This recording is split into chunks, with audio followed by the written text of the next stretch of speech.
Jail से ले आने वाला प्रभु यीशु मसीह की परिपवित्र नाम में सब पवित्र लोगों को मैं देता हूँ। प्रभु की बड़ी दया है कि प्रभु ने और भी एक दिन हमें प्रभु का पवित्र उपस्थिति में ले आया। हम लोग कोई खुद नहीं आया, प्रभु ने हमको लेकर आया है ना। सच में प्रभु का बारंबार दया है। एक एक दिन प्रभु हमारे लिए मार्ग खोलता है और उसमें हम लोग प्रभु का महिमा करना कितना श्रेष्ठ बात है। आज मैंने अपना मेरे का हमारे घर के पास में एक अंकल था माधव दानियल बोल करके, उनका माधव प्रभु में वो सो गया। उनका बहुत बड़ा गवाही है, बहुत माधव एकदम एक परमेश्वर का जन था, बहुत अच्छा उनका गवाही है। बहुत माधव लोग समय में सोच रहा था, इतने हजारों लोग वहाँ पर एकत्र हुआ और लोग सबको बोलने के लिए इच्छा है लेकिन इतना टाइम नहीं है। साढ़े 4 घंटा हमारा वो चला, फिर भी बहुत लोग बाकी रह गया, अवसर सबको दे नहीं पाया। बोले क्या अर्थ, ये जीवन हम लोग किस प्रकार का गवाही छोड़कर जाता है, ये बहुत बड़ी बात है ना। वो इतनी उम्र का था तो मैं भी कई बार उनको मिला है तो वो व्यक्ति को कभी भूल नहीं सकता। इतना एक अच्छा आदमी की बातों के अलावा कुछ नहीं बोलता, हमेशा प्रभु के बारे में और बहुत दूसरे को प्रोत्साहन करने वाला एक अच्छा अंकल। तो प्रभु को धन्यवाद देते हैं कि हमारे जीवन में हमें मिला हुआ ये आयु प्रभु में बुलाहट आने के बाद मसीह जीवन में कैसा है ये बात को परखना। क्योंकि हम लोगों को जब हम कभी नहीं सोचता इस समय में मृत्यु के लिए पक्का नियुक्त है, एक नियुक्ति है। हम सब लोग हम कभी नहीं सोचता इस समय में हम लोग दुनिया से जाएगा, परंतु उस समय में लोग हमारे बारे में क्या गवाही देंगे, है ना। वो बहुत बड़ी बात है, हम लोग क्या गवाही छोड़ करके जाएगा, ये बहुत अनोखा बात है। प्रभु में बुलाहट पाना तक बड़ी प्रभु का दया है ना। बुलाहट मिलने के बाद हम लोग कैसा जीवन बिताना चाहिए, तो मैं प्रभु को बहुत धन्यवाद देता हूँ। तो आज वो बहुत बड़ा मानव दिल को ये किया, तो इसलिए उसी संबंध में आज एक संदेश मैं आपको देना चाहूँगा। मत्ती की सुसमाचार 4 अध्याय उसका 4 अध्याय का 18 से 22 तक का वचन। गलील की झील के किनारे फिरते हुए उसने 2 भाइयों अर्थात शिमोन जो पतरस कहलाता है और उसके भाई अंद्रियास को झील में जाल डालते देखा, क्योंकि वे मछुआरे थे। यीशु ने उनसे कहा, मेरे पीछे आओ तो मैं तुमको मनुष्य को पकड़ने वाला बनाऊंगा। वे तुरंत जालों को छोड़कर उसके पीछे हो लिए। तो हम लोग यहाँ पर क्या देखता, मतलब 2 भाइयों का 2 झुंड, 2 भाइयों का 2 झुंड और उन्हें मिला हुआ बुलाहट, बहुत बड़ी बात है। उसमें 2 भाई लोग जाल डाल रहा था और 2 लोग अपना पिताजी के साथ मिलकर के मानव जाल को सिल रहा था। तो यहाँ पर एक बहुत बड़ा कार्य करते हुए हम लोग देखते हैं, वहां पर खास बात क्या है कि प्रभु उनको बोलता है, तू मेरे पीछे बोले। ये सबसे बड़ी बात है। 18 वचन वापस एक पढ़ना। गलील की झील के किनारे फिरते हुए उसने 2 भाइयों अर्थात शिमोन को जो पतरस कहलाता है और उसके भाई अंद्रियास को झील में जाल डालते देखा, क्योंकि वे मछुआरे थे। यीशु ने उनसे कहा, मेरे पीछे चले आओ तो मैं तुमको मनुष्य को पकड़ने वाला बनाऊंगा। वे तुरंत जालों को छोड़कर उसके पीछे हो लिए। कितना बड़ी बात है ना। अब देखो, उन्होंने जाल को भी छोड़ करके प्रभु के पीछे हो लिया। जाल को लेकर नहीं गया, जाल को भी छोड़ करके प्रभु के पीछे हो लिया। मतलब प्रभु का बुलाहट का महत्व बहुत बड़ी बात है ना। बुलाने वालों को अभी ये बात बुलाहट सुनने के समय में यदि प्रभु का है तो प्रभु के पीछे चलने के लिए उनको कुछ भी दिक्कत नहीं आएगा। मेन बात, प्रभु के चुने हुए लोग प्रभु का बुलाहट को पहचानेगा। प्रभु ने बोला ना, मेरी भेड़ मेरी वाणी सुनेगा और मेरे पीछे हो लेगा। ये बहुत बड़ी बात है। तो प्रभु का था, इसलिए उन्होंने तुरंत वो छोड़ करके चला गया। और प्रभु का बुलाहट बहुत बड़ी बुलाहट है ना। ये बुलाहट हमें व्यक्तिगत रीति में मानने वाला बुलाहट है? ये व्यक्तिगत बुलाहट है। तो इस बुलाहट को हम किस रीति में लेता है, ये बात हमें जानना बहुत जरूरी बात है। एक बात जानना, प्रभु हमें ऊंची अवस्था से नीचे लाने के लिए नहीं, नीचे अवस्था से ऊंचा करने के लिए बुला रहे हैं। Praise Lord. है ना? ये नहीं कि प्रभु ने बड़े ऊंचे पद में बैठा हुआ उसको नीचे लाने के लिए नहीं, नीचे रहने वालों को ऊंचा करने के लिए बुला रहे हैं। मतलब ये बुलाहट बहुत महत्व का है, क्योंकि प्रभु बोलता है मैं तुझे मछली पकड़ने वाला नहीं, मैं मनुष्य को पकड़ने वाला बनाऊंगा। मतलब मछली में मनुष्य में कितना अंतर है, हमारा सोच से भी बाहर है ना? तो इतना बड़ा कार्य करने के लिए प्रभु ने हमको बुलाया है। जैसे अभी प्रभु ने एग्जाम्पल बोलेगा, तो एग्जाम्पल बहुत है बाइबल में, एग्जाम्पल बोलेगा तो प्रभु ने दावीद को बुलाया। दावीद क्या कर रहा था? दावीद के बारे में है ना, जब 78 भजन संहिता उसका 70 से 72 तक बढ़िएगा, भजन संहिता 78 का 72। फिर उसने अपने दास दाऊद को चुनकर भेड़शालाओं में से ले आया। वो उसका बच्चे वाली भेड़ के पीछे पीछे फिरने से ले आया। देखो काम से लेकर आया, भेड़शाला से, भेड़ बकरियों को चराने वाला उस जगह से प्रभु ने उनको लेकर आया, उनको बुलाया, अलग किया। आगे कि वह उसकी प्रजा याकूब की अर्थात उसके नीच भाग इस्राएल की चरवाही करे। तब उसने खरे मन से उसकी चरवाही की और अपने हाथ की कुशलता से उनकी अगुवाई की। देखा, खरे मन से और हाथ की कुशलता से, दो योग्यता वहां पर बनाया है, खरे मन से और हाथ की कुशलता से। तो हम प्रभु का जो कार्य करना, प्रभु की नियुक्ति पाने के बाद में वो खरे मन से करना, क्योंकि आप मालूम है, आपको सबको मालूम है, मतलब 51 का 6 में लिखा है, प्रभु मतलब दिल की सच्चाई से या उस खराईपन से पसंद होता। खरे मन से हम प्रभु की भक्ति, प्रभु का सेवा करने में थोड़ा भी कपटता नहीं होना चाहिए, खरे मन से करना। प्रभु में मुराद पाया हुआ लोग खरे मन से और एकदम बहुत अच्छा उत्साह के साथ हो, बहुत कैसे चलाया उसका 72 वापस पढ़ना। तब उसने खरे मन से उनकी चरवाई की और अपने हाथ की कुशलता से उनकी अगुवाई की। बहुत बड़ी बात है। तो मानो क्या है कि इतना बड़ा पदवी में लाया। आप सोचो, जंगल में थोड़ा भेड़ बकरियों के पीछे चलने वाला, उनको चलाने वाला दावीद को परमेश्वर ने पूरा इस्राएल का राजा होकर के चुना। पदवी कैसा है? बहुत ऊंचा पदवी। देखा, इसी प्रकार प्रभु ने हमको सामान्य लोगों को प्रभु बुला रहा है। ये बुलाहट का महत्व जानना। हमें कभी भी नीचे होने के लिए नहीं बुलाया, ऊंचा होने के लिए बुलाया, ऊंचा होने के लिए बुलाया। ऐसा है तो हम लोग कितना धन्य लोग हैं। आनंददायक की बातें, खुशी में होने वाला आनंददायक की बातों के बारे में हम लोगों को अभी सही प्रकार प्रकाश मिलेगा तो मैं आपको बोलता हूँ, थोड़ा भी सही रीति में प्रकाश मिलेगा तो भागेगा। लेकिन लोगों को उसका प्रकाश नहीं, प्रकाश मिलने से, जैसा पौलुस बोलता है, मैं मतलब ये दुनिया का एक बातों को कूड़ा कचरा समझ करके मुझे जो बुलाहट मिला, वो बुलाहट के कारण मैं भागता हूँ।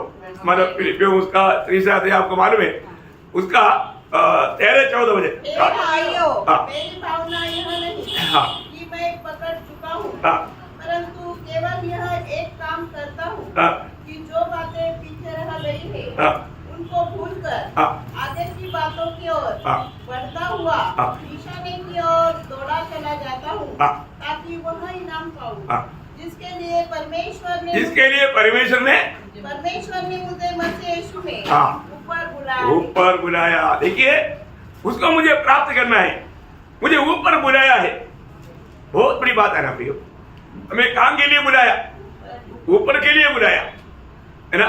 उस ऊपर के उसका प्रकाश मिलेगा तो मैं आपको बताना चाहता हूँ प्रियो, हम लोग का ये छोटा सा जीवन के बाद आनंद काल हम लोग स्वर्ग में रहने वाला है ना। वो स्वर्ग का बात हम लोग बयान नहीं कर सकता। तीसरा स्वर्ग तक गया हुआ पौलुस वहां की कोई भी बात बोलने के लिए वो डर गया। परंतु हमारा अनंत काल मतलब अनंत काल का जो भविष्य है उसका भी ऊपर एक स्वर्ग है जिसको आमतौर पर हम लोग सुनता ही नहीं, हमारा जाना नहीं, जिसको हम 4वां स्वर्ग बोल सकता है। तीसरा स्वर्ग तो किसी का ना, परंतु उसका भी ऊपर एक स्वर्ग है, वो अंधता का प्रोग्राम है।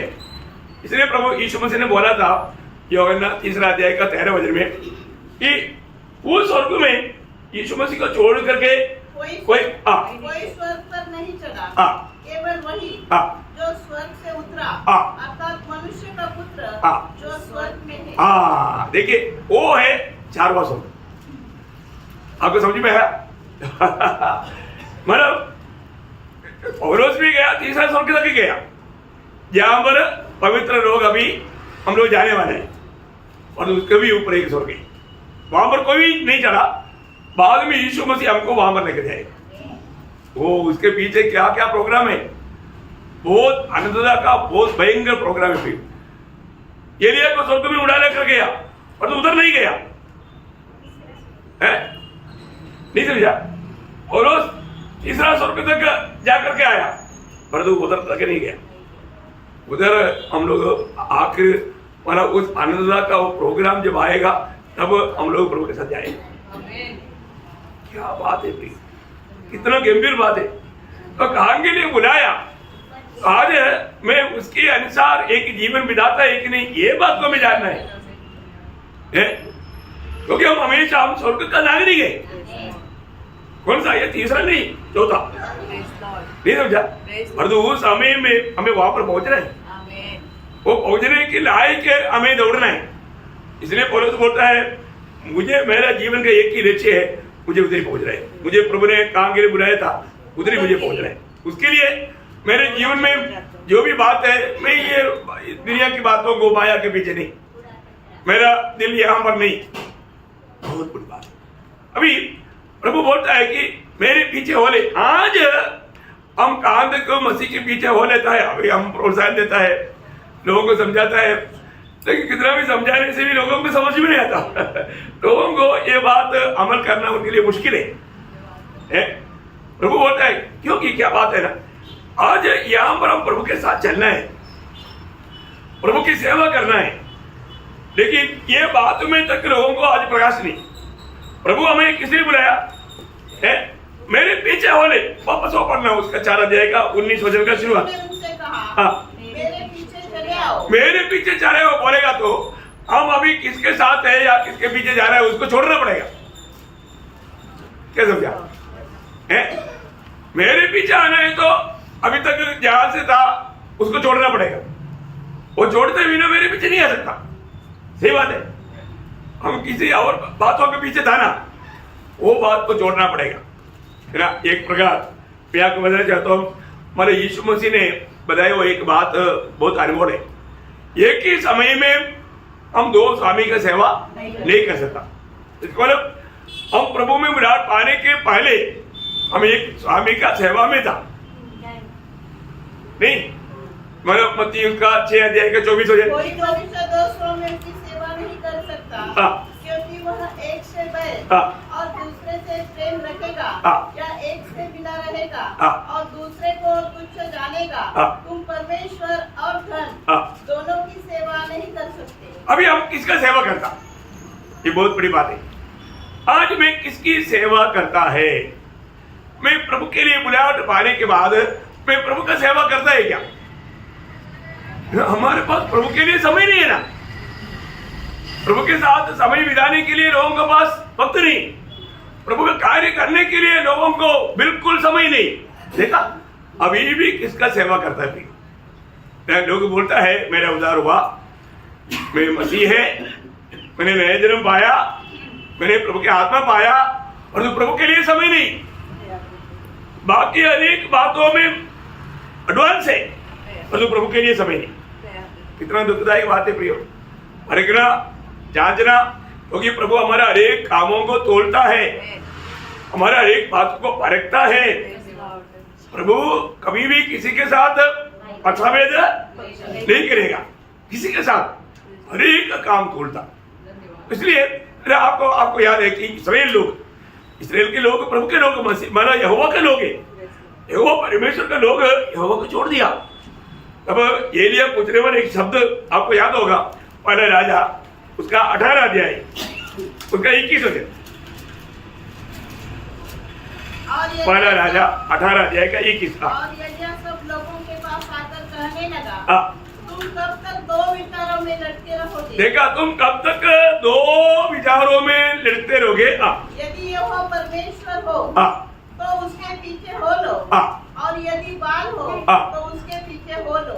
लोगों ने उसके उत्तर में एक ही माना तुम बोल, तुम अभी इसका सेवा करता है। एक बहुमूल्य सवाल है प्रिय। आज हम प्रभु में है, मसीह में है, तो यीशु मसीह की प्रभुता हमारे जीवन में चलना चाहिए कि नहीं? क्योंकि हमने यीशु मसीह को क्या मान करके ग्रहण किया? प्रभु मान करके। उसको मतलब यीशु मसीह मेरा जीवन का आज प्रभु है क्या? नहीं है ना? थोड़ा ठीक से परखेगा तो देखो, इस्राएल लोगों को जो हुआ वही धोखा आज मंडली जीवन में बहुतों का जीवन में हो रहा है। वो बात मैं अभी बताने जा रहा हूं, ये वजन से आपको मान पड़ेगा।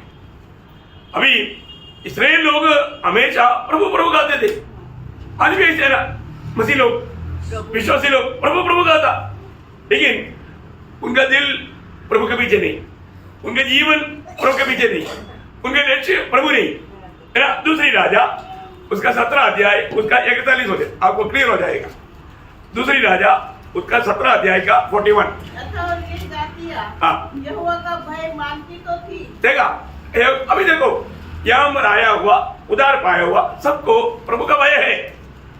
यीशु मसीह को लोग कबूल करता है, यीशु मसीह मेरा प्रभु है।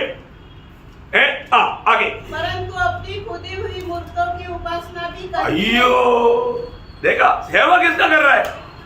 सेवा तो खुदी हुई मूर्ति का। आप बताओ, मूर्ति की सेवा करता और तू बोलता और दिखाता प्रभु का भय। हम प्रभु का भय मानता है करके, प्रभु प्रभु करके बहुत तारीफ करके बोलता, और तो कृत्य में वो मूर्ति पूजा करता है। देखा, इसका फर्क दिखाई दिया। और भी थोड़ा स्पष्ट करता हूं, और भी थोड़ा गहराई में वही अध्याय का 32-33 में पढ़ना, बहुत ध्यान से पढ़ना है। मतलब दूसरा राजा 17 अध्याय का 32 और 33 में।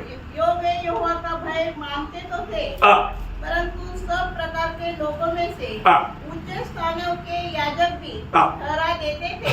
देखा, उनके जीवन में प्रभु का भय मानते तो है, लेकिन उसे बढ़कर के कृत्य में मूर्ति पूजा भी करता। और आगे, जो ऊंचे स्थानों के भवनों में उनके लिए बलि करते थे, वे यहोवा का भय मानते तो थे, परंतु उन जातियों की रीति पर जिनके बीच से वे निकाले गए थे, अपने अपने देवताओं की भी उपासना करते रहे। देखा, उसका भी उपासना, उसका भी सेवा करते थे। प्रियो, हम लोग प्रभु के लिए अलग किया हुए लोग हैं, मंडली, इक्लेसिया, उसका अर्थ क्या है? प्रभु के लिए अलग किया हुए लोग। प्रभु के लिए अलग किया हुए लोग हैं तो हमारे जीवन में प्रभु का लक्ष्य पूरा होना चाहिए ना। पर तो ऐसा है क्या प्रियो? हमें अपने आप को पूछना, हम लोग कोई किसी का भी न्याय न करे, तो हमें अपने जीवन को पढ़ कर देखना है कि मैं प्रभु का जन्म गाता है, मैं मेरे नहीं है, मुझे प्रभु ने खरीदा है, मैं प्रभु का है, और तो आज मैं किसके लिए इस्तेमाल हो रहा है? मेरी जिंदगी का पूरा समय में किसके लिए इस्तेमाल कर रहा है? प्रभु का कार्य करने के लिए मेरे पास समय है क्या? है ना, एक ट्रैक्टर देने के लिए समय नहीं है, यीशु मसीह का गवाही देने के लिए टाइम नहीं, वचन पढ़ने के लिए समय नहीं, कहां पर है प्रियो? प्रभु के साथ समय बिताने के लिए भी हमको समय नहीं, पूरा समय हम कुछ और कर रहा है, और करने का मतलब और कुछ सेवा करते हुए हमारे जिंदगी का मूल्यवान समय को हम लोग निकाल रहे हैं। आप देखो, है प्रियो, प्रभु के लोग पिता की ओर से पिता ने हमें मसीह को दिया है। Praise Lord. जो पिता का था, पिता ने हमको मसीह को दिया। Praise Lord. ये चुनौती, ये नियुक्ति प्रभु के लोग जानना चाहिए ना। हम प्रभु का बनकर जीना चाहिए, प्रभु की उपासना करना चाहिए, Praise Lord. प्रभु की महिमा करना चाहिए। और जो हम वो काम नहीं करता है ना, फिर किसको खुश करता, किसकी सेवा करता है ना। मेरे जीवन में मैं किसको प्रथम स्थान दिया हुआ है, ये बात को परखना प्रयोग। एक सच्चा मसीह जीवन, प्रभु ने जो बुलाया या प्रभु ने हमें आदेश किया या प्रभु ने हमें खरीदा, उसका उद्देश्य हमें जानना चाहिए। हम लोग बुलाहट पाने के बाद में वचन के द्वारा मेरी अवस्था के बारे में सही रीति में नहीं जानेगा तो बाद में भाई का धोखा हो जाएगा, है ना। यीशु मसीह ने महायाजकन की प्रार्थना में यूहन्ना उसका 17 अध्याय का 6 वचन, यूहन्ना 17 अध्याय का 6 वचन। मैंने तेरा नाम उन मनुष्यों पर प्रकट किया है जिन्हें तूने जगत में से मुझे दिया। वे तेरे थे और तूने उन्हें मुझे दिया और उन्होंने तेरे वचन को मान लिया है। प्रियो, एक बात मैं आपको बताऊं, यदि हम प्रभु का बनना है या प्रभु के पीछे चलना है तो सबसे पहले हम प्रभु का बनना चाहिए। क्या बात है? मैं प्रभु का बन गया है कि नहीं? मैं प्रभु का बात को मानने के लिए मैं प्रभु का बन गया है कि नहीं? मैं प्रभु का नहीं बना है तो मैं प्रभु का बात क्यों मानूं? है ना। अभी मानो कोई भी अधिकारी तू इधर आओ बोल करके बुलाएगा तो भी वो उसके नीचे काम करने वाला नहीं तो क्यों जाएगा?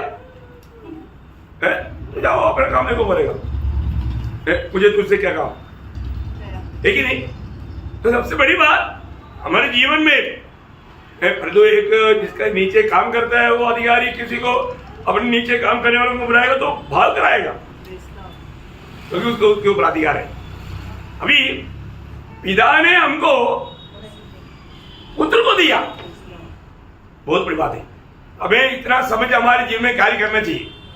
मैं किसका था? पिता का था। पिता ने क्या किया?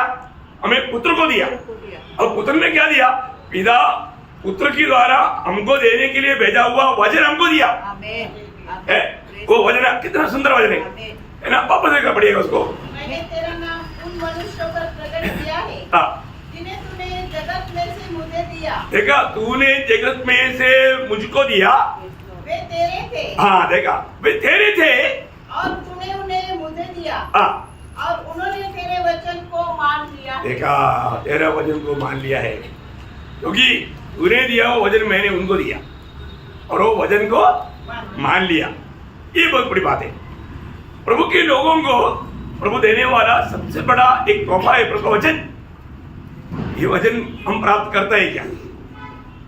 रोज हमें प्रभु से वो वचन प्राप्त करना कितना जरूरी बात है ना।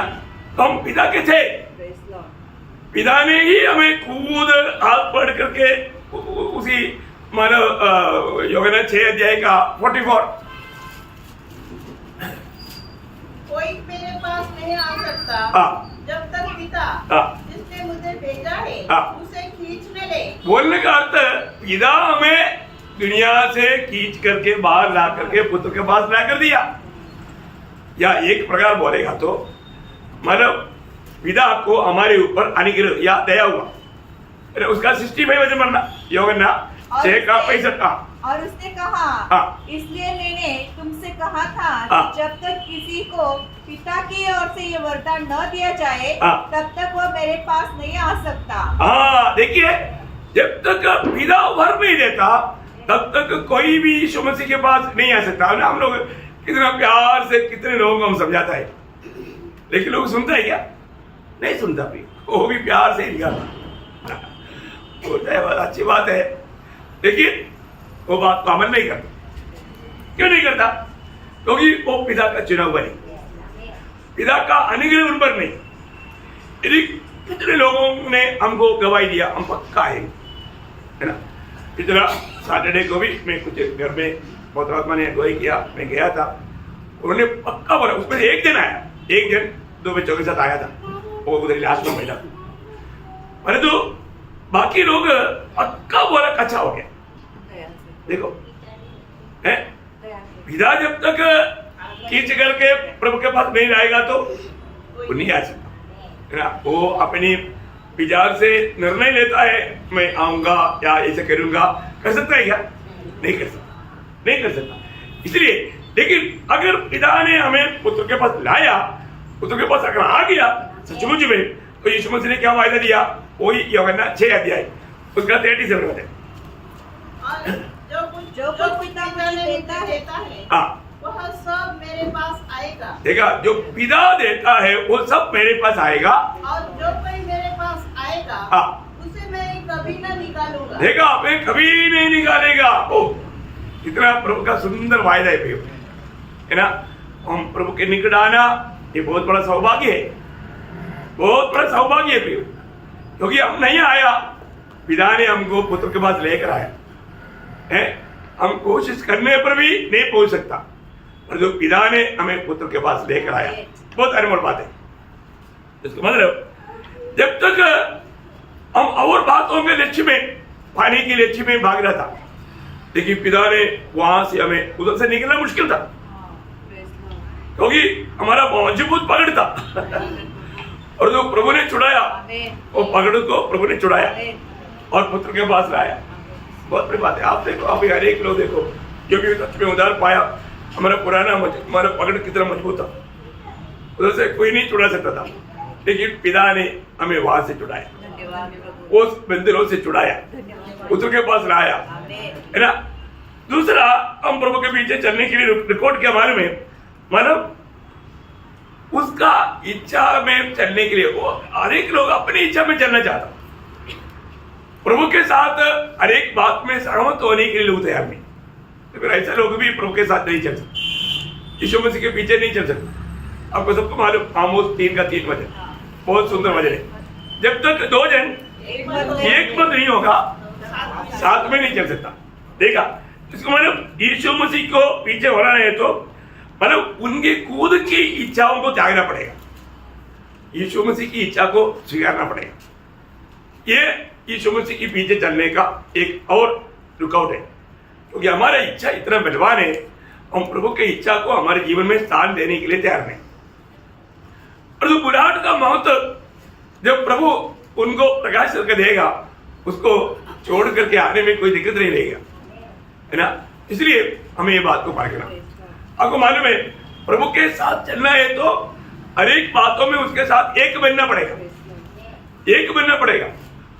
प्रभु मेरी इच्छा नहीं तेरी इच्छा, तेरी इच्छा मेरी इच्छा, ऐसा हम बोलने के लिए तैयार है क्या?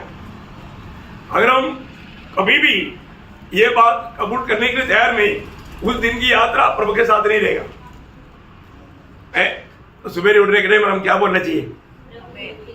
प्रभु मैं तेरा गुलाम है, तेरी इच्छा पूरा करने के लिए मैं तैयार हूं, मेरे जीवन को मैं अपने हाथ आपके हाथ में सौंपता हूं। ऐसा अगर आप प्रार्थना करोगे, प्रभु उस दिन आपको अपनी महिमा के लिए इस्तेमाल करेगा, करेगा, है। परंतु अब ऐसा प्रभु कभी जबरदस्ती नहीं करेगा, किसी को भी जबरदस्ती नहीं करेगा। तो हर एक लोगों को स्वयं एक समर्पण करना है, प्रभु का बात मानने के लिए 100%। प्रभु जो भी कहेगा मैं मानूंगा। यीशु मसीह प्रभु के साथ चला हुआ लोगों का अवस्था क्या था? उनका एक ही लक्ष्य था, खुद का खुशी नहीं, प्रभु की खुशी, प्रभु की खुशी, प्रभु की खुशी मेरा खुशी, ऐसा बोलने के लिए आना। पहले सबसे पहले प्रभु के साथ चला हुआ व्यक्ति कौन है?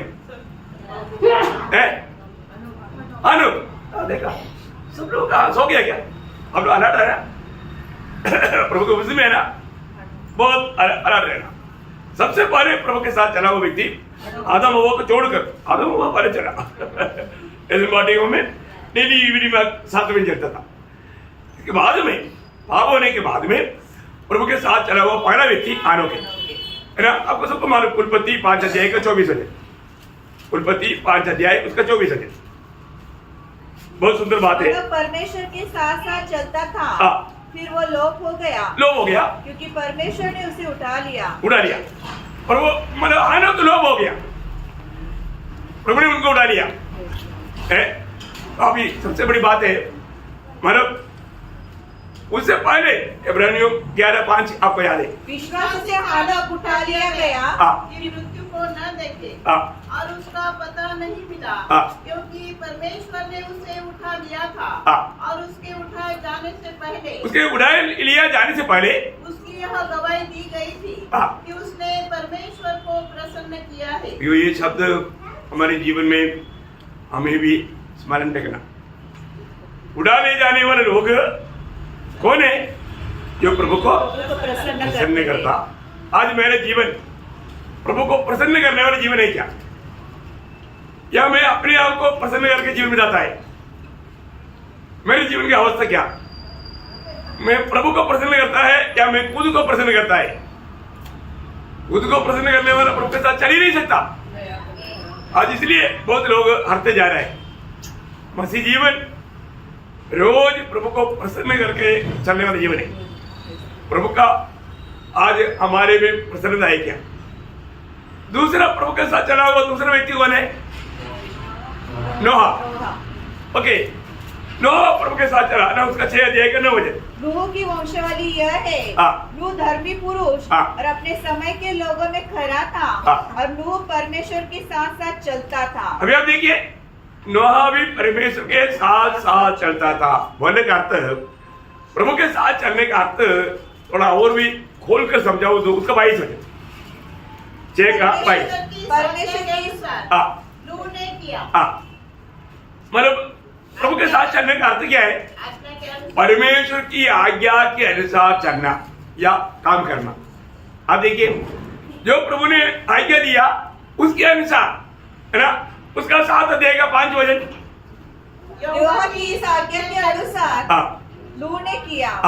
परमेश्वर का उस आज्ञा के अनुसार नूह ने किया। इतना बड़ी बात है प्रियो। हमारे जीवन में हम जो भी करेगा प्रभु की आज्ञा के अनुसार है कि नहीं, ये बात को हमें परखना।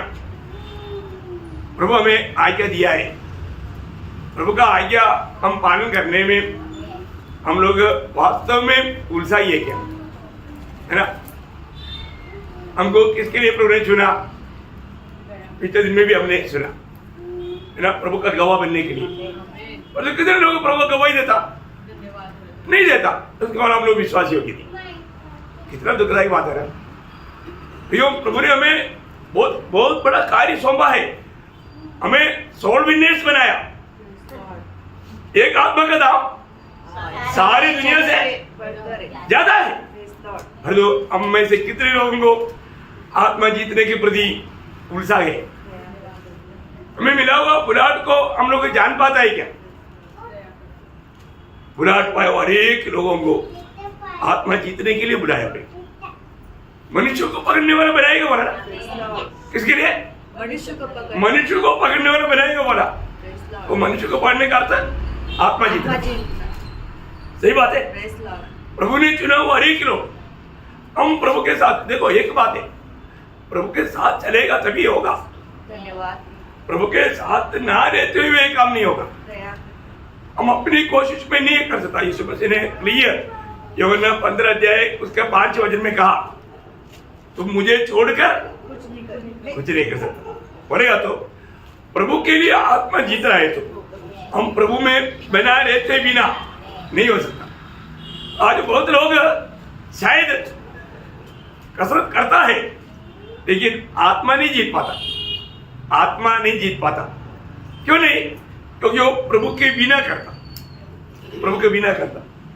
प्रभु के बिना आप आत्मा नहीं जीत पाएगा भाई।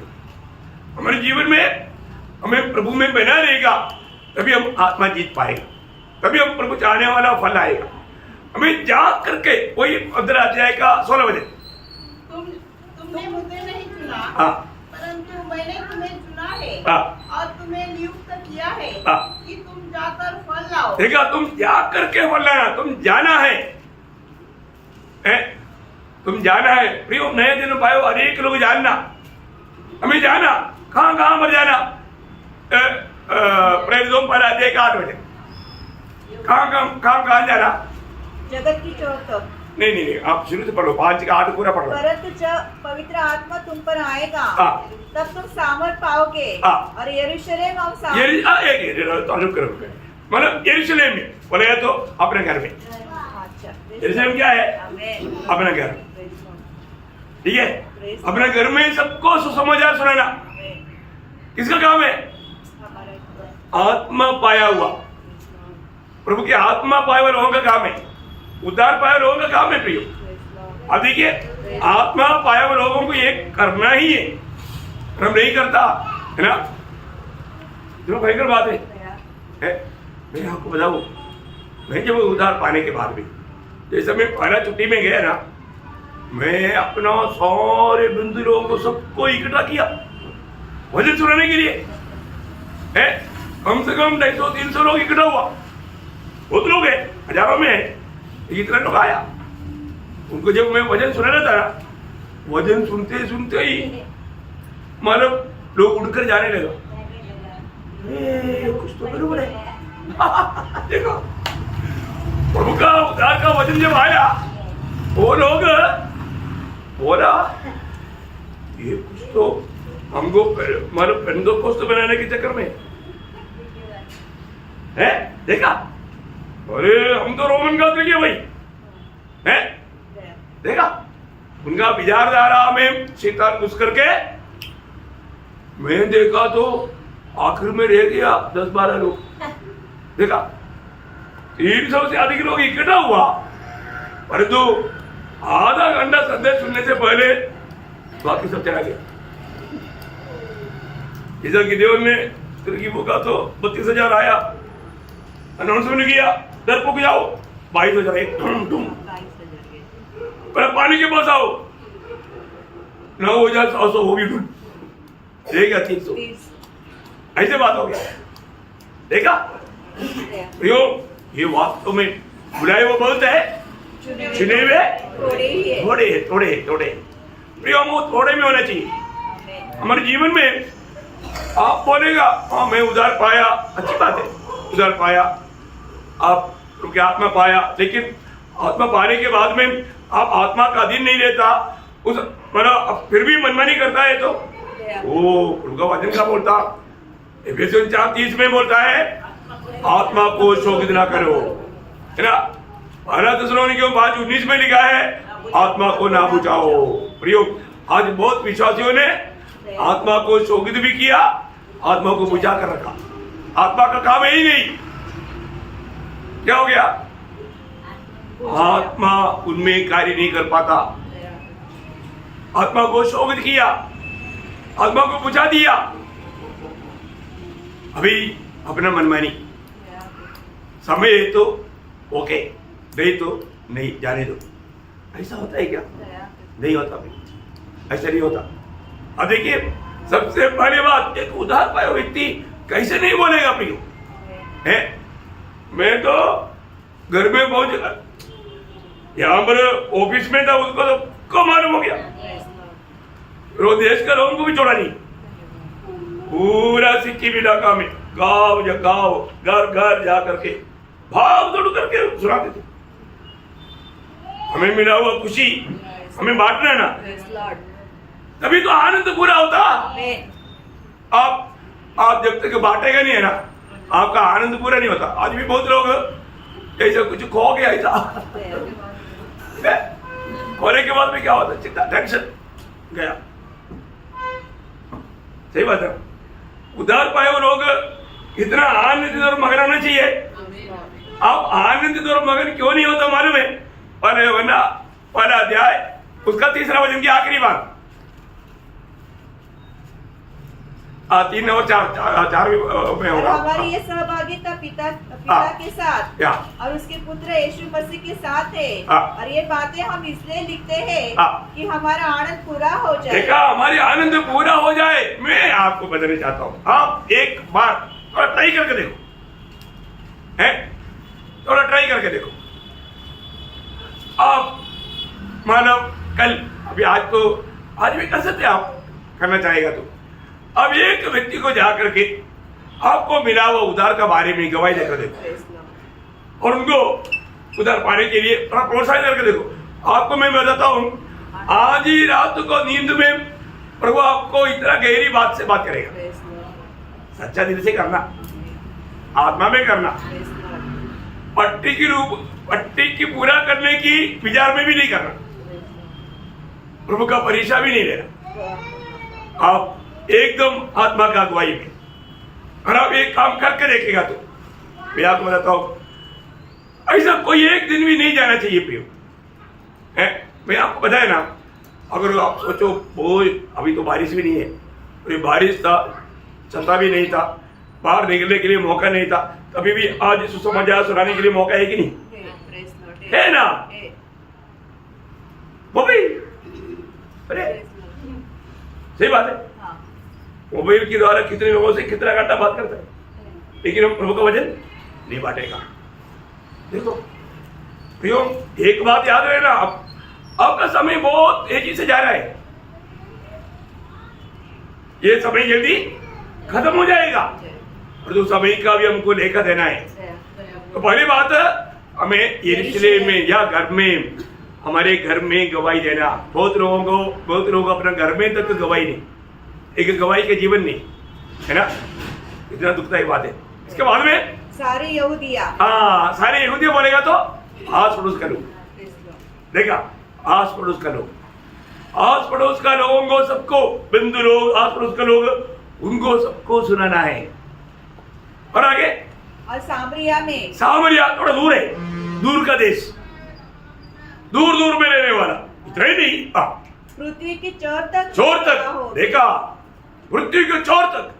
अब देखो प्रियो, यही तो आत्मा पाया हुआ, मतलब क्यों तो से इंडिया में आया, प्रभु ने आगे दिया था। केरला दुनिया के एक छोर है, छोर में से चोरी नहीं, एक सीमा, लास्ट कॉर्नर है, देखा, प्रभु ने बताया हुआ वचन को माना। प्रभु के चेले लोग यहां पर भी आया 2000 साल पहले। आप देखो सुसमाचार भारत में पहुंचा, कितनी बड़ी बात है, लेकिन अभी तक भारत सुसमाचार नहीं सुना। किसका खूबी? हम लोग का विश्वास योग्यता है ना, हम लोग नहीं सुना था। प्रभु को कितना दुख रहेगा, प्रभु का काम के लिए हमको बुलाया, आदर किया, और जो अभी भी प्रभु के लोग विश्वास योग्य नहीं, आत्मा पाया हुआ लोग कहता है, पर जो आत्मा का कार्य उसमें नहीं देखता, कितना दुख लगता होगा। मैं आपको बताता हूँ, सच में प्रभु का दिल में ऐसे लोगों के प्रति बहुत दुख है, बहुत दुख है। इसलिए मैं नम्र विनती करता हूँ, आप लोग सुसमाचार सुनाओ, आत्मा जीतो, प्रभु को आपके द्वारा बहुत से फल, और आप फल नहीं लाता, प्रभु का महिमा नहीं होता ना। यूहन्ना 15:8, मेरे पिता की महिमा इसी से होती है, देखा, मेरा पिता की महिमा इसी से होता है कि तुम बहुत सा फल लाओ। कितना फल? बहुत सा, देखा, बहुत से फल लाना, बहुत सा फल लाना। देखा प्रिय है, एक सच्चा मसीह व्यक्ति, एक सच्चा चेला बहुत सा फल लाएगा। आज इसका मतलब मैं एक सच्चा मसीह व्यक्ति है क्या? प्रभु में आने के बाद में कितना साल हुआ, और तो कितना आत्मा को जीत पाया है। मैं तो बढ़ाई के लिए नहीं, तो भी मैं आपको बताना चाहता हूँ, मेरे जीवन के द्वारा प्रभु ने किया, मैंने तो नहीं किया। कम से कम 1000 से अधिक आत्माओं को मैंने जीता, 1000 से अधिक आत्माओं को मेरे जीवन के द्वारा प्रभु ने जीता। प्रभु अपना महिमा के लिए इतना इस्तेमाल किया। आप मुझे बताओ, अभी आप देखो, अभी मेरी जैसा अगर आप लोग सब होता तो आज नासिक में कोई और रह जाता है? नहीं रहता ना है। लेकिन क्या है, अपन नहीं करता। करना चाहिए कि नहीं? करना है, करना। एक दिन हमको लेखा देना पड़ेगा। मैं बच गया ऐसे नहीं। एक हम लोग गीत में लगाता है, बत्ती समान जलते रहने के लिए। बत्ती जब जलता है दूसरे को ज्योति देता है, और खुद में खत्म होता, खुद में खत्म होते जाता। आज मेरे जीवन ऐसा है क्या? ये बात को हमें परखना। और हम उद्धार पाने के बाद यदि प्रयोग होगा, हम नहीं जाएगा तो फिर कौन जाएगा? प्रभु हमें विश्वास योगी जान करके हमें चुना, और जो हम विश्वास योगी नहीं रहेगा तो प्रभु दिल को कितना दुख रहेगा। हमें ये बात को परखना है। प्रभु ने मुझे चुनने के बाद मैं आज प्रभु को प्रसन्न करने वाला, प्रभु को महिमा देने वाला एक जीवन बिता पा रहा है क्या? मैं किसको खुश करता हूं? मैं प्रभु को खुश करता है क्या?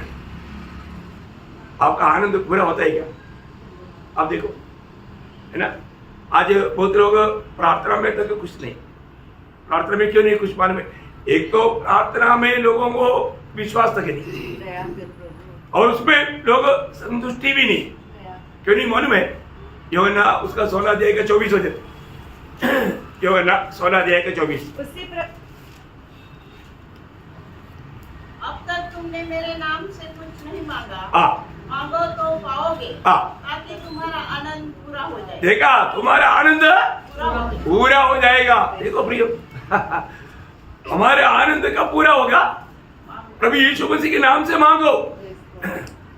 आप देखो, प्रभु यीशु मसीह के नाम से मांगना भी आज भी बहुत लोग, एक बात है, हर एक बातों को लेकर है, हर एक बातों की एक व्यवस्था है। हम मांगना बोलेगा तो कैसे मांगना? मांगने वाला उनको मिलेगा। 15 अध्याय के 7 वचन, यूहन्ना 15 के 7। यदि तुम मुझ में बने रहो और मेरा वचन तुम में बना रहे, तो जो चाहो मांगो और वह तुम्हारे लिए हो जाएगा। कौन बोले ये बात? प्रभु यीशु मसीह झूठ बोलेगा क्या? नहीं जाना। आप क्यों इतना? कई लोग क्या करता है ना, उनका प्रभु के साथ रहता है, इतना ही नहीं, प्रभु दास हमारे लिए प्रार्थना करो ना। नहीं, ठीक है, हम एक दूसरे के लिए प्रार्थना करना चाहिए, वो बात अलग है। आप क्यों नहीं मांगता? जैसे अभी रोमन कहते हैं कि लोग संत लोगों के पीछे लगा हुआ है, मरियम के पीछे, और उसके पीछे, पतरस के पीछे, कि मरियम आप हमारे लिए प्रार्थना करना। बेचारा मरियम अभी कहाँ प्रार्थना करेगा?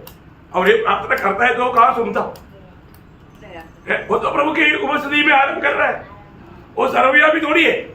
आप इधर ही उनसे प्रार्थना कर रहे हैं जानने के लिए। समझ में आया है? कितना अंधकार है। हमारे प्रभु के साथ अगर सही नाता नहीं रहेगा तो प्रभु कैसे सुनेगा? प्रभु का वचन कहता है, मेरा वचन तुझ में और तू मुझ में बने रहो, तो जो चाहो मांगो तुम्हारे लिए वो तुम्हारे लिए हो जाए। आप बताओ, तो आज बहुत लोग मांगता बहुत है, मीठा कुछ नहीं। क्यों नहीं मीठा? मेरे नहीं रहता, वचन नहीं अंदर। वो ये दुख रहा है बातें हमारे में। मुंह खोलेगा तो वचन ही आना चाहिए। मैं कई बार कई लोगों का बात ध्यान से सुनता हूँ, उनका मुंह से कभी ये वचन नहीं आता, दुनियादारी की बातों में लेगा रहता, फोन में है, फोन करने के लिए उस पक्ष में भी लोग ऐसा ही है, प्रभु का बात नहीं आता। कोई घंटा भर करके लोग हंसी मजाक करके बात करते रहता है, इसमें सब पाप है। इन बातों में, शब्दों में भाव रहता भी, और वो शैतान उनको और भी माना अंधा बना रहा है। देखो, यूं प्रभु बोलता है तो मेरे पीछे बोले। यीशु मसीह कभी भी वो अपना खुद का कुछ भी नहीं बोला, सारे बात विदा नहीं किए। यीशु मसीह स्वयं में कुछ भी बात नहीं किया। यूहन्ना 14 अध्याय के 10 वचन में वो क्या बोला? यूहन्ना 14 अध्याय के 10 वचन, विश्वास नहीं करता कि मैं पिता में हूँ और पिता मुझ में है। ये बातें जो मैं तुमसे कहता हूँ, ये बातें जो मैं तुमसे कहता हूँ अपनी ओर से नहीं कहता, अपनी ओर से नहीं कहता, परंतु पिता मुझ में रहकर अपने काम करता है। देखा, अपने काम कौन कर रहा है? पिता। तभी ये वचन आप सुन रहा है। मैं आपको बताऊं, मेरा ये नोट में भी आप देखेगा तो ये बातें नहीं लिखा, तो प्रभु ने बोला बोलो, तो मैं आपको बोल रहा हूँ। कौन बोल रहा है? मैं नहीं बोल रहा हूँ, प्रभु बोलता है। ये बहुत खास बात है भी हमारे जीवन में। प्रभु को या प्रभु की आत्मा हमारे द्वारा बोलने देना, उसके लिए एक उपकरण बन जाना। हम खड़ा होने के समय में हमने जो बोलना चाहा वो बोल दिया, ऐसा नहीं, प्रभु जो चाहा वो बोलना। इसलिए हमेशा यहाँ पर भी आकर के, क्यों मैं आप लोगों को एक आदर्श देने के लिए आधा घंटा पहले आता हूँ, इधर भी आकर के प्रार्थना में रहता हूँ, लोगों के लिए भी प्रार्थना करता हूँ, और खड़ा होने का समय में प्रभु बात करने के लिए प्रभु से भी विनती करता हूँ। बहुत बड़ी बात है, क्योंकि अपन नहीं बोलना चाहिए, प्रभु बोलना चाहिए, प्रभु का महिमा होना चाहिए। मैं सेवाएं करके जाने के समय में मुझे आत्मा में इतना आनंद मिलता क्योंकि प्रभु ने बात किया। ये बात का तसल्ली मुझे आत्मा में मिल जाता। वही बात उसका 12 अध्याय का 49 में भी 49-50 में वो बोलता ना, क्योंकि मैंने अपनी ओर से बातें नहीं की। देखा, मैंने अपनी ओर से बातें नहीं किया, परंतु पिता जिसने मुझे भेजा है उसी ने मुझे आज्ञा दी है कि क्या क्या कहूँ और क्या क्या बोलूँ, और मैं जानता हूँ कि उसकी आज्ञा अनंत जीवन है। देखा, उसकी आज्ञा अनंत जीवन है प्रियो।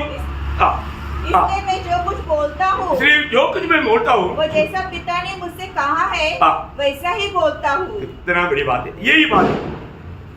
प्रभु का अनुग्रह है प्रियो। मैं आपको बताना चाहता हूँ, हमारा विरोधी शैतान हमें कैसे भी प्रभु का उस लक्ष्य से हमें अलग करने के लिए कोशिश करेगा। हमारा मन मूड में कुछ बात लाएगा, पर उसके पीछे भी कभी नहीं भागना प्रियो। एकदम आत्मा की कंट्रोल में रहना, एकदम आत्मा में रहना।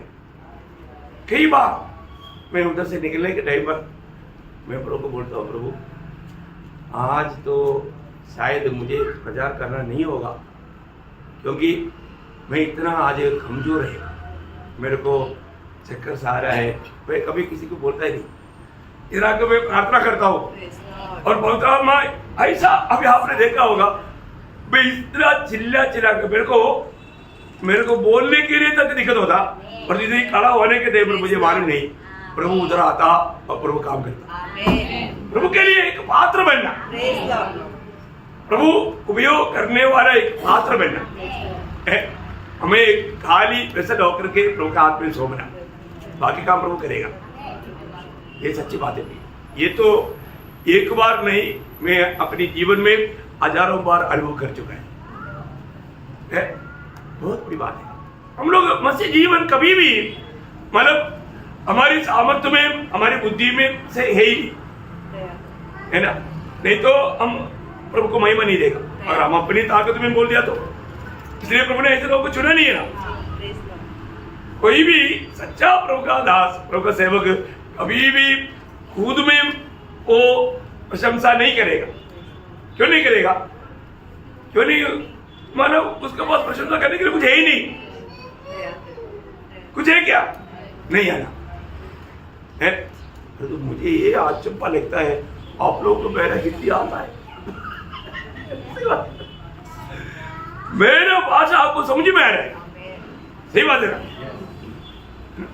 मेरा टूटा फूटा हिंदी भी आपको आ रहा है, तो इतनी बड़ी बात है, क्योंकि आप हमारा एक शरीर का भाग बन गया ना। इसलिए जो बात भी बोलने नहीं आएगा तो भी प्रभु की आत्मा आपको वो बात को भी समझा रहा है। इतना बड़ी बात है, यह प्रभु का कार्य ना। इसलिए मैं एक बात आपको बताना चाहता हूँ, मतलब पौलुस जहाँ भी जाता था ना, वो प्रभु की आत्मा में भर करके वो काम करता था। प्रभु की आत्मा वो होता ना, जब 1 कोरिन्थियों 11 अध्याय उसका 23 वचन में क्या बोला, जो मैंने प्रभु से, ये बात मुझे प्रभु से पहुंची और मैंने तुम्हें भी पहुंचा दिया। देखो बहुत बड़ी बात है, प्रभु से पहुंचना है प्रियो। रोज अभी मैं यहाँ पर खड़ा होने से पहले जरूर, जैसा नीति वचन 8 अध्याय का 34 वचन में लिखा है, मैं सुबह से प्रभु का उपस्थिति में देवड़ी में खड़ा हुआ, प्रभु को सुना, प्रभु से पाया। वो अभी भी ऐसा है, अभी भी ऐसे पड़ा है, देगा वो भी दूंगा, क्योंकि प्रभु से सुना है। प्रभु से सुना वो बात आपको नहीं देगा तो मुझे हिसाब देना पड़ेगा, है ना।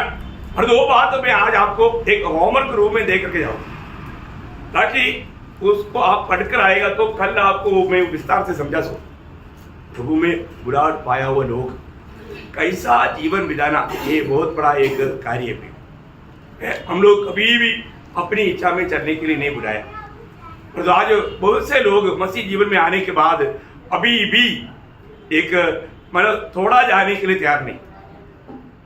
प्रभु का हाथ में आने के बाद में प्रभु क्या करता? तोड़ता है। और उसको प्रभु अपने हाथ में लिया तो प्रभु ने क्या बोला? है जब प्रेरितों का काम उसका 9 अध्याय का 15 और 16 वचन। परंतु प्रभु ने उसे कहा तू चला जा, क्योंकि वो तो अन्य जातियों और राजाओं और इस्राएली के सामने मेरा नाम प्रकट करने के लिए मेरा चुना हुआ पात्र है। देखिए अभी एक बात यहाँ पर जानना, प्रभु का नाम प्रकट करने के लिए प्रभु ने हमको सबको चुनाई दी, जितना भी लोग उधार पाया, ये बात जाननी है। हमारे सबके द्वारा प्रभु की इच्छा क्या है? प्रभु का नाम प्रकट करे, प्रभु यीशु मसीह का नाम प्रकट करे। तो अगर वो काम हमारे में नहीं हुआ, प्रभु को दिल को बहुत दुखे, बहुत दुखे है।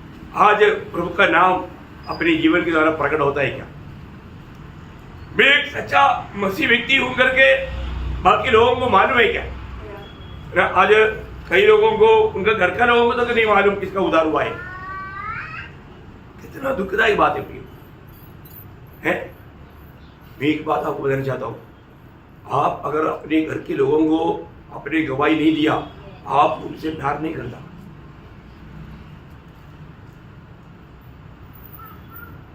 आप शायद किसी बात से डरता होगा, वो लोग हमको सताएंगे।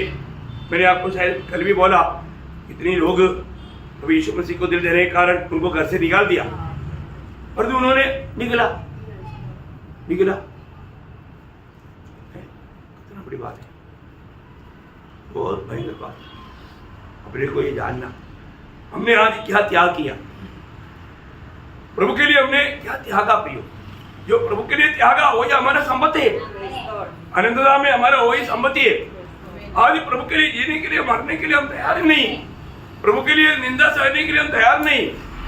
हम लोग कहां पर प्रभु के पीछे चल रहे हैं, है ना? आज शायद बहुत से लोग अगर सही प्रकार परखेगा तो उनको मालूम पड़ेगा, अभी तक मेरे जिंदगी के फोटो में यीशु मसीह है ही नहीं। इसलिए मैं बहुत डरते कांपते हुए मैं दुनिया में जी रहा हूं। यीशु मसीह है तो हमें डरने का क्या जरूरत है? कोई जरूरत नहीं है ना। और आज ऐसा डर क्यों? आगे तो अपना कदम नहीं हो। और मैं उसे बताऊंगा कि मेरे नाम के लिए उसे कैसा कैसा दुख उठाना पड़ेगा। अब तो एक बात जानना, आप लोगों को ये कोई नया सिस्टम नहीं है। प्रभु में मुलाकात पाया हुआ हरेक लोगों को प्रभु के लिए दुख सहन नहीं है भाई, है? पर आपने क्या दुख सहा? आप सोचो, है? अपने जीवन में प्रभु के लिए हमने क्या दुख सहा है, क्या कष्ट सहा? अभी प्रभु बताता है कि मैं उसको ये बात को मैं उसको दिखाऊंगा। दिखाया कि नहीं? दिखाया ना, है? दूसरा कुरिन्थी उसका 11 अध्याय उसका 23 से 27 तक का वचन पढ़ना। क्या वे ही मसीह के सेवक है? मैं पागल के समान कहता हूँ, मैं उससे बढ़कर हूँ। अधिक परिश्रम करने में, बार बार कैद होने में, कोड़े खाने में, बार बार मृत्यु की जोखिमों में। 5 बार मैंने यहूदियों के हाथ से 39 कोड़े खाए, 3 बार मैंने बेटे खाई, 1 बार मुझ पर पथराव किया गया, 3 बार जहाज जिन पर मैं चढ़ा था टूट गए, 1 रात दिन मैंने समुद्र में काटा।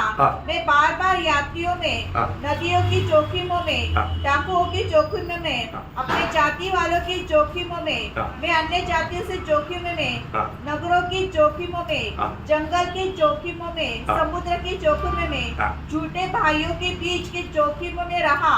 परिश्रम और कष्ट में, बार बार जागते रहने में, भूखे प्यासे में, बार बार उपवास करने में, जाड़े में, उघाड़े में, और अन्य बातों की छोड़ किसी का वर्णन मैं नहीं करता।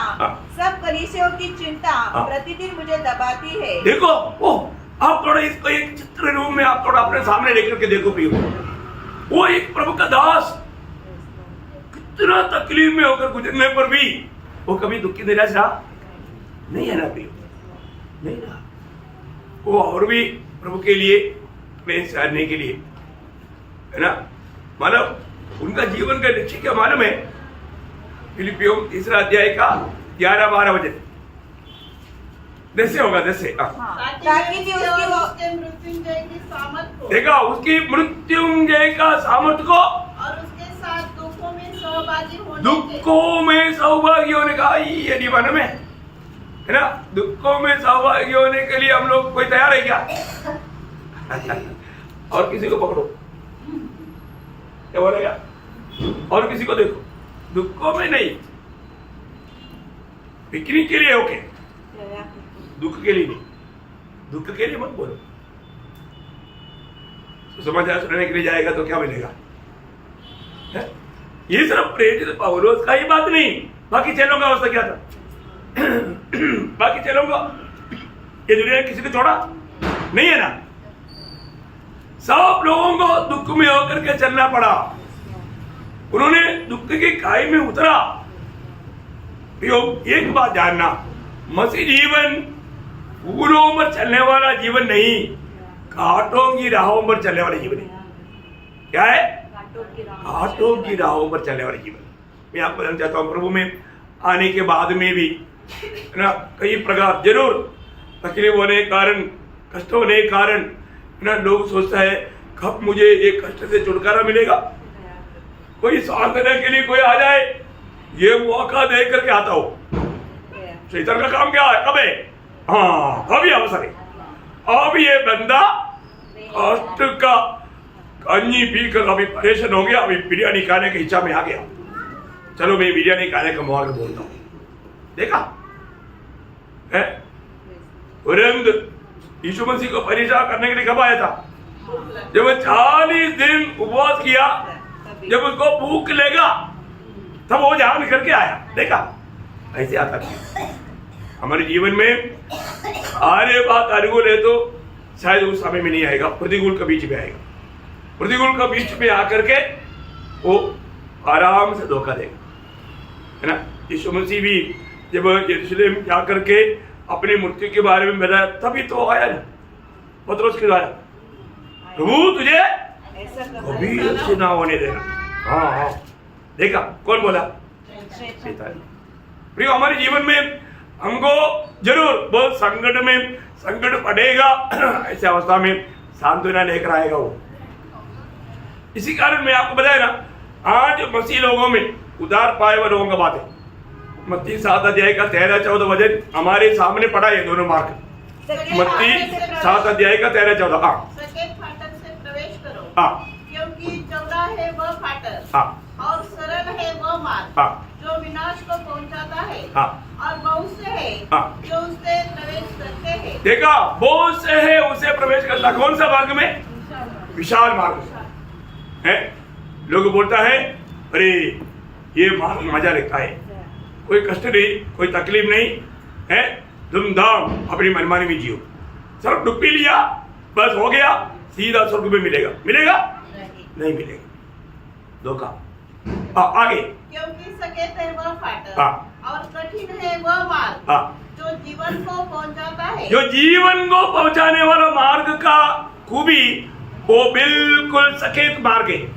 और उसमें चलने वाला कितना नंबर? और थोड़े हैं थोड़े, जो उसे पाते। उसे पाते।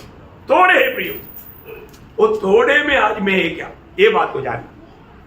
उस थोड़े लोगों में अगर मैं नहीं है, वो विशाल मार्ग में जो अपने को अच्छा लगता, जो अपने मनमानी करता, फिर वो आखिर में कहां जाएगा? नीली वचन 14 का 12,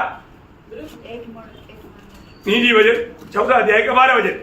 एक मार्ग इंसान को अच्छा देख पड़ेगा, परंतु उसका अंत मृत्यु ही मिलती है। हाँ, अंत में मृत्यु मिलती है, मृत्यु मिलती है प्रियो, मृत्यु मिलती है।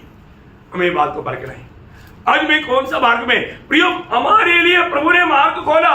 वो मार्ग खोलने के लिए प्रभु ने क्या किया? अपने शरीर रूपी पर्दा को फाड़ दिया। वो है जीवन का मार्ग, उसके लिए प्रभु ने दाम दिया है। आज हमें वो जीवन का मार्ग में चलना है। वो प्रभु ने बहुत बड़ा दाम चुका करके तैयार किया है जीवन का मार्ग। प्रियो, आज मैं वो जीवन का मार्ग से चलता है क्या? आपको मालूम है इब्रानियों की पत्री 10 अध्याय 19 से 22 तक का वचन आपको याद है? भाइयों, जब हमें यीशु के लहू के द्वारा उस नए और जीवित मार्ग में, कौन सा मार्ग है? जीवित, नए और जीवित मार्ग, बहुत बड़ी बात है। नए और जीवित मार्ग, उसने अपना शरीर रूपी पर्दा फाड़ करके हमारे लिए बनाए वो मार्ग है। आज उस मार्ग में मैं जाता है या विशाल मार्ग, इसके बाहर जो भी मार्ग है सब विशाल मार्ग है, अपने आप को मार्ग ना है ना। तो मैं आज अब एक होमवर्क का बात बोल करके समाप्त करूंगा। होमवर्क करके आ रहा है, कल लोगों विषय पर है क्योंकि प्रभु ने बुलाया। अभी ये हेडिंग याद रहना, क्या हमारा हेडिंग, मेरे पीछे होले, ये है हेडिंग। आज उसका पहला भाग है, कल दूसरा भाग रहेगा। बहुत गहरी बात है, इसलिए आप लोग ध्यान करने के लिए मैं वो भाग देता हूँ। लूका उसका 9 अध्याय का 57 से 62 तक का वचन, ये आप लोगों के लिए नया नहीं है, और तो बहुत ध्यान करना, आपको नया बात भी मिलेगा। याद रहेगा ना, लूका 9 अध्याय का 57 से 62 है। बहुत बड़ी बात है हमारे जीवन में, ये खास बात है, इसमें हमें मतलब सावधान रहना ही है, बहुत सावधान रहना है ना। अगर हम प्रभु का बुलाहट पाने के बाद आज प्रभु का योग्य जीवन नहीं बिताएगा तो और एक चांस नहीं प्रयोग, उस दंड पाने वाला जगह में गया हुआ वो धनवान वापस जाकर के पृथ्वी में मौका देगा तो प्रभु मेरा धन पूरा मैं कंगालों को बांट करके तेरे लिए जीने के लिए मरने के लिए तैयार है प्रभु, ऐसा बोलेगा तो भी चांस मिलेगा?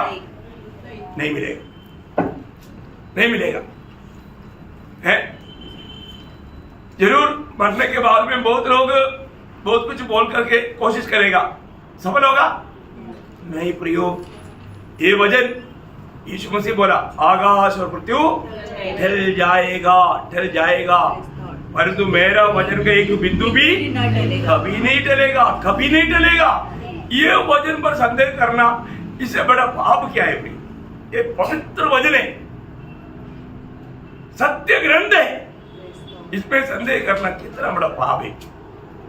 इसलिए आज मैं प्रभु में बुलाहट पाया और तो सही रीति में मैं प्रभु के पीछे चलता है कि नहीं, ये बात को याद जानना।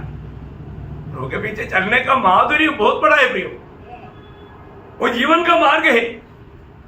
हमेशा परमेश्वर का राज्य की अनुभूति में वो चलता, और हम प्रभु के राज्य में है ही उधार पाए हुए लोग, ये बात याद रहना। परमेश्वर के राज्य का अनुभव आपको मालूम, बार बार याद दिलाता है मैं, रोमियो 14 अध्याय का 17 वचन, क्योंकि परमेश्वर का राज्य खाना पीना नहीं, खाना पीना नहीं, परंतु धर्म और मेल मिलाप, मेल मिलाप और वह आनंद है जो पवित्र आत्मा से होता है। देखा, यह परमेश्वर के राज्य का अनुभव प्रियो, वो अनुभव में प्रभु ने हमको लाया है। आज हम प्रभु के राज्य में हैं, और ये अनुभव अगर नहीं है तो अभी भी वो प्रभु के राज्य में एक कहना झूठ हो जाएगा। इसका भी मैंने पीछे से मैं आपको बताया, इसलिए मैं अभी इधर इतना वर्णन करना नहीं चाहता हूँ।